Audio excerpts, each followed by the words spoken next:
What's up, y'all? It's the Big Face Gary Show. Shout out to the Upper West Side. Shout out to the Haitian mob. Shout out to my mom's son, PT Guav. Shout out to my man Mustafa Bash and my man Grin, one of my main mans, helped me get Finesse here. I knew Finesse through him, and to have him here is an honor, the legend, Lord Finesse. And another thing, please to the Big Face Gary, subscribe to YouTube to the Big Face Gary Show. Yo, Finesse, thanks for coming here, man. Oh man, you already know this is like, man, this just brings back memories just seeing this dude.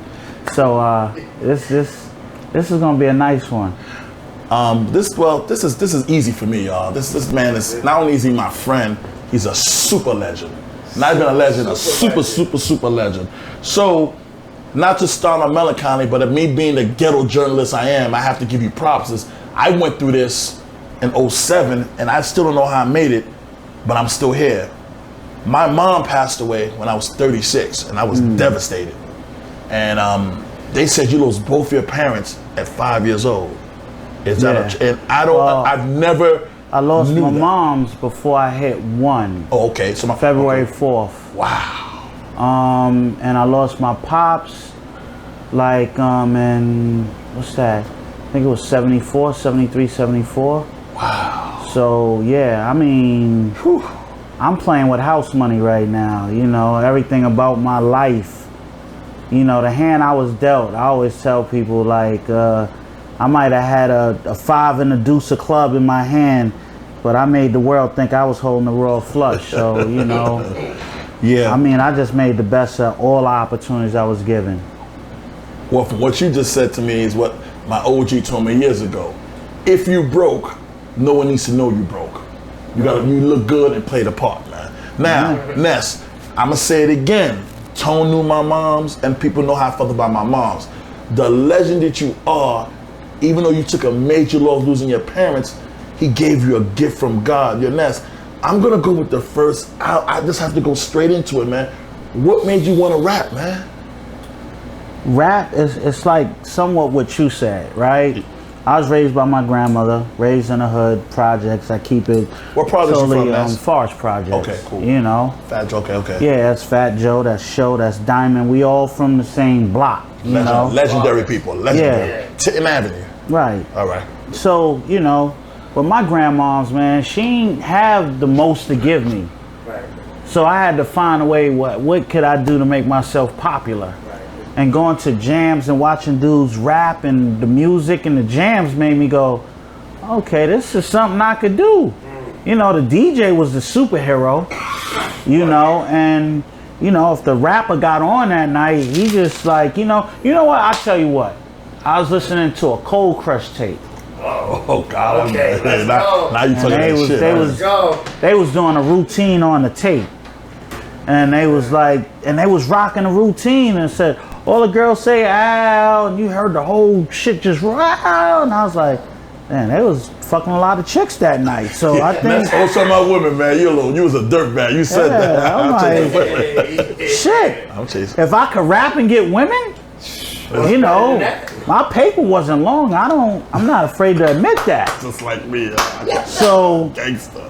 But to have the gift to entertain was just, it was God sent. You know, and it starts off with snapping. Yes. But if you can take that wit and formulate it into rhymes, now you entertaining on like a comedian level. Okay, well that didn't work for me because I heat a motherfucker up. I can't rap for shit, so that ain't work for me. You know. Now, Ness, in '89, that was one of my, okay, I got out of high school in '88. '89, everybody got Honda Coupes, the Acura Legends, this and that. I got the Wrangler. You bust out with the Funky Technician. Oh, I didn't know who you were. I didn't give a fuck who you were. All I know is strictly for the ladies. Oh. I had the block point gooseneck with the 212s in the back. I'm falling asleep in lights by Woody Burgers. Me and my man. I'm last night's action. I don't know nothing. And that's Finesse. Remember last night's action? I don't know nothing and ain't nothing happening. And Ness, I remember, I gotta say this to go back to go forward. I met Ness through Tone, so I'm in the park with him. I said, Ness, why you put out a new album? Why you don't do that again? Yo, G, I can't front. I can't get into that zone again. When I did that album, G, I was in a zone I can't even get back to. Remember you told me that? Yeah. So how did you put that album together? And did you produce the whole album? No, not the first one, no. You wasn't a producer yet? Nah, oh I wasn't a producer. So go ahead, man. How you did that I album? had a superstar team before superstar team. So you had Premiere, you had Show, and you had Diamond. Early. That was the first album. They did all that for you? Yeah, Premiere, Show, Diamond. I thought you produced half the album because you was a producer, but you didn't produce after. Okay. I produced after. I saw something that said that you started to produce later on. Right. You bought equipment after something happened. Right. We'll get into that later. So, doing that first album, I can't even explain it. Like, I was in summer school. So after summer school, I would literally go home to my grandma's crib. What, 18, 19 did that, Ness? Yeah. Change. I graduated 89. Okay. You know, summer of 89. So I was actually going to the studio after summer school. Like, straight go home, drop the books off, change up, on the train, going to Brooklyn. We was recording in Such a Sound. And half the time I was writing some of the songs on the way to the studio. On the train? On the train. Wow. So I might have had a verse or two, and I might have been finishing off the third verse on the train. Yeah, on the train. Yeah, and then I would go there and knock it out. And even if I ain't knock it out, I would lay the vocals. To this day, it's still a thing. You lay your vocals, even if they fucked up, lay them and live with them for about 2 weeks. And then come back in, and you got it your mind for the performance is there, because you know all the flaws you made because you've been listening to it for 2 weeks. Right. Oh, okay. So now, you know, that's a part of making records that I think dudes don't do no more. They don't study the performance. It's like, you know, rhyme, okay, stop, punch, rhyme, yo, punch me in, rhyme. I be in a crowd waiting to see an artist perform it. And a lot of these because dudes, that's why they rhyme over the vocals, because they can't master the performance. At all. And our era with Kane and G-Rap, and you had KRS-One, you had to master the performance. What do you mean performance? When you're on stage? Or when you on stage, the goal is to sound like your record. Oh, okay. You just educated me on You know. Okay. and everybody can't do it. Like sound like, if you hear KRS-One, he sounds like the record. If you heard Kane, he sound like the record, and on top of that, he busting out dance routines. Dropping mics. Yeah, and so, you know, when you see the bar that's being put up, you gotta match that bar. So, you know, like I said, I era Rakim, Cool G-Rap, Kane, Ice Cube, G-Rap, man. But that's the thing with me is when you says I'm an A and I'm an ex-A&R from Rocafella. Jay-Z, Beanie C, these guys, they didn't have that technique you did. Jay-Z was like stubborn. He not leaving that studio till his shit get right. You'll do it any way you want, then go home and study it. Your day wasn't no budget. Really, you didn't give a fuck about those are your peoples, so you wasn't being charged. Yo, Def Jam it was still being. It was a budget. It wasn't like the $150 and $200 hours shit y'all was probably at. You know. Yeah, she was ridiculous. But Ness, I can't believe. Do you? I know for a fact. I listened to the album the other day. You don't sit home sometimes listen to that shit you were saying, man. That album you ain't outdo yet, man. It's hard. I'm just being honest. I mean, I don't know. That's why, you know. I mean, I could put out a record. To me, right now, if I did it, it's more than just rhymes and beats. Okay. I done did that already. It has to be a story. It has to be a vision. It has to be, like, if I put out a project and I can't find 6 to 8 ways to get paid off of it, it's a flop to me. Yeah. You know, so if dudes is just dropping something to throw it out there and hopefully get a show, you ain't really banking on really being a star, you know, because I tell dudes, stop thinking stop thinking locally and think globally.